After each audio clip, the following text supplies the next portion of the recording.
Hello, subscribers. Another SOS has surfaced from Austria as they ask for help. And those within inverted commas can face up to a year in prison, or who knows, even more. I don't think they're going to let you go scotch-free after a whole year, especially if you haven't taken their injection. The inmates will have to bear all the costs incurred during their prison stay.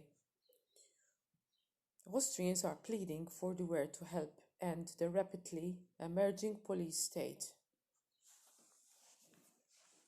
The country's V-mandate law will take effect on February 1st, 2022.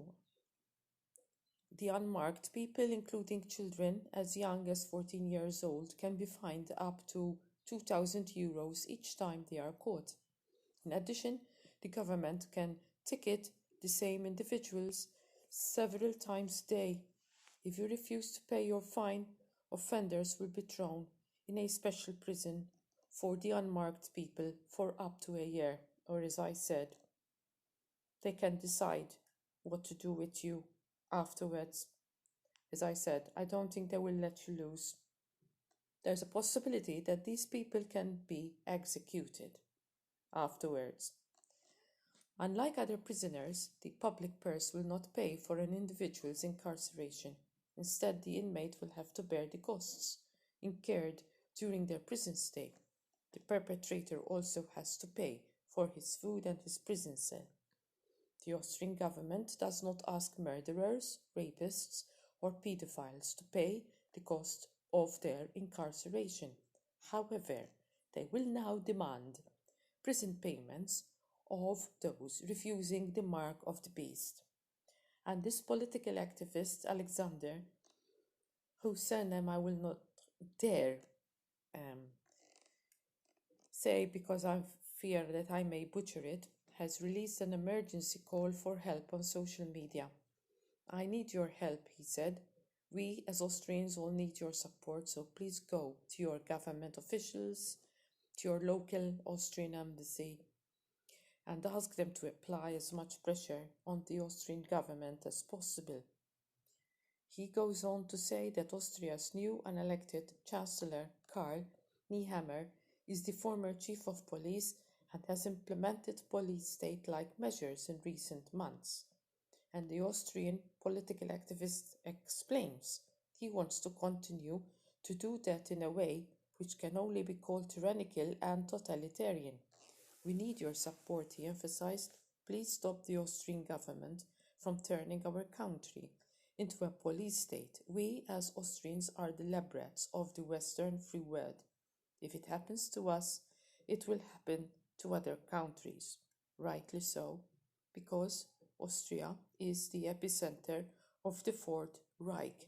It starts there, but it's going to spread to all country and nation, as we're going to read in Bible scripture. We don't want to have the quarantine camps, explains this activist. We do not want to have those terrible rules which divide families, that divide the people, divide not only the faithful but every Austrian. 1/3 of the Austrian population has refused to be injected with these experimental injections. The government has responded by criminalizing opposition to their experimental injection global program of the entire population. This is highly undemocratic.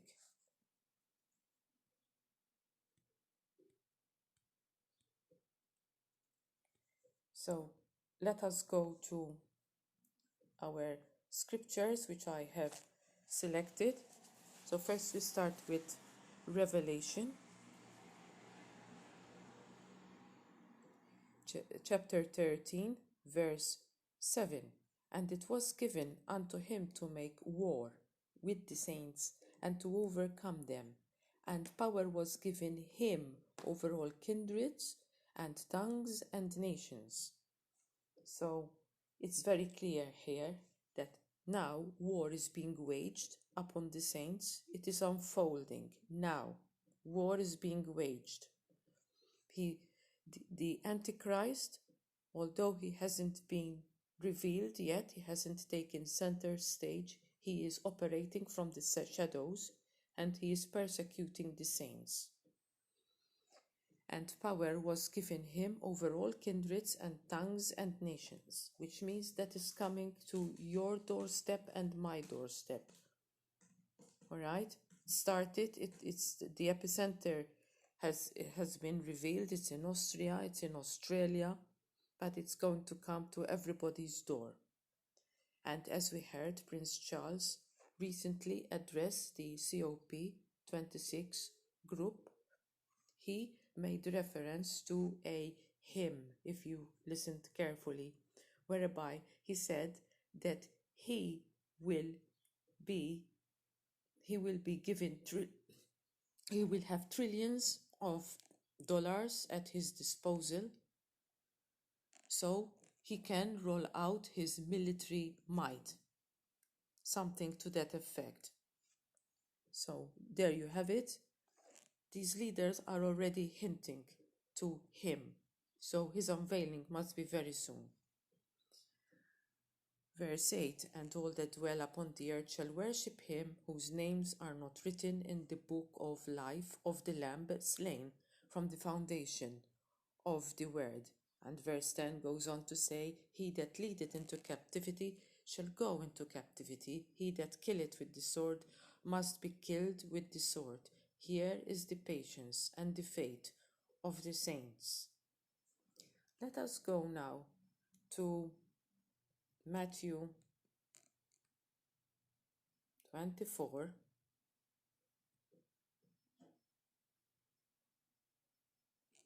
And we shall start at verses 9. Then shall they deliver you up to be afflicted, and shall kill you, and ye shall be hated of all nations, for my name's sake. So there you have it, all nations. It's repeated again. War shall be waged against saints in all nations. And then shall many be offended, and shall betray one another, and shall hate one another. Let's skip down to verse 13. But he that shall endure unto the end, the same shall be saved. We need to endure. We need to remember that. Then we go down to verse 16, where it speaks of escape. Then let them which be in Judea flee into the mountains. Let him which is on the housetop not come down to take anything out of his house. Neither let him which is in the field return back to take his clothes. And woe unto them that are with child, and to them that give suck in those days. Let's stop there for a moment. Imagine the elderly, the disabled, and people with very young children, how difficult it is going to be to escape, to flee from their homes, to leave their jobs behind,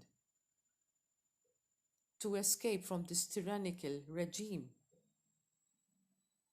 And even so, let's continue reading in verse 20. But pray ye that your flight be not in winter, neither on the Sabbath day.